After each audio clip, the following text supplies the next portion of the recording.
Hello friend, welcome to my channel. और आज का जो मेरा टॉपिक है ये फैक्टर कैसे निकाला जाता है फार्मास्यूटिकल इंडस्ट्री में। जब हम एसए लगाते हैं तो उसमें एक इक्विवेलेंट वेट या फैक्टर इस टाइप से दिया होता है।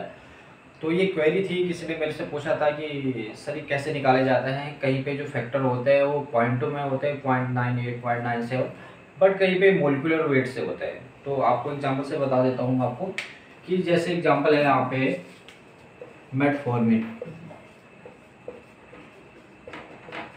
जैसे मेटफॉर्मिन HCl है। तो ये मेटफॉर्मिन HCl है और इस मेटफॉर्मिन HCl से हमें मेटफॉर्मिन सिर्फ और सिर्फ मेटफॉर्मिन निकालना है।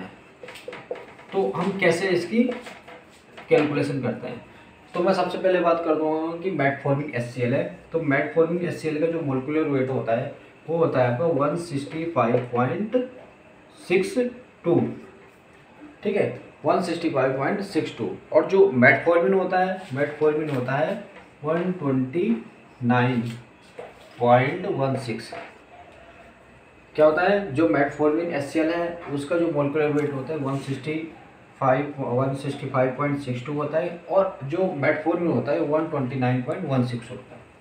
तो अब यहाँ पे क्या होता है, ये चीज़ बता देता हूँ आपको कि जो मेटफॉर्मिन HCl होता है उस मेटफॉर्मिन HCl को हमेशा कैलकुलेशन में नीचे रखते हैं। तो यहाँ पर मैं कैलकुलेशन करता हूँ तो 165.62 और यहाँ पे 129.16। क्यों?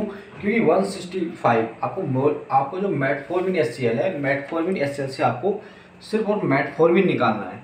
तो मेटफॉर्मिन निकालना है तो इसलिए जो आप इसकी कैलकुलेशन करेंगे तो वहाँ पे आ जाएगा 1.78 के अकॉर्डिंग इसमें कैलकुलेशन में निकल जाएगा।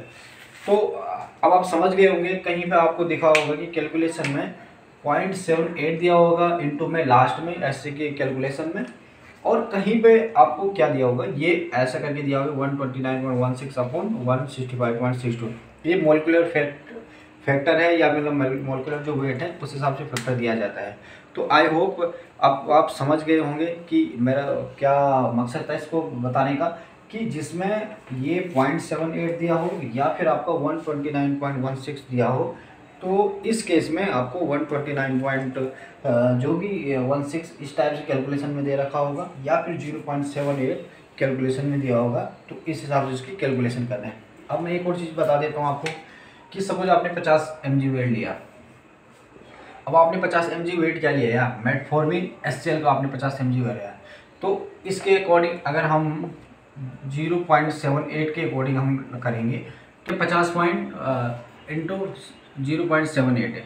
तो अगर इसको कैलकुलेट करेंगे तो ये जो कैलकुलेटर निकलता है ये निकलता है आपका 39 है, ठीक है। अगर सपोज ये mg है और ये भी आपकी mg में है, तो इट मीन्स अगर आपने 50 mg कोई वेट लिया है उसका फैक्टर आपने ये लगाया है तो आपको 39 mg इसमें क्या मिला है, मेटफॉर्मिन मिला है, ठीक है। तो ऐसे करके कैलकुलेशन होता है। इसलिए जब फार्मास्यूटिकल इंडस्ट्री में जो कैलकुलेशन होती है उसमें क्या दिया होता है, पहले से दिया होता है कि आपको जो सैंपल के इक्विवेलेंट लेना है सपोज 39, लेकिन आप जो HCl का वेट लेते हैं या जो मेटफॉर्मिन HCl के साथ वेट लेते हैं वो 50.50 लोगे। तो जिससे 50 जैसे जो मेटफॉर्मिन HCl है, मेटफॉर्मिन HCl में आपको जो सिर्फ और सिर्फ मेटफॉर्मिन है वो 39 mg मिल रहा है।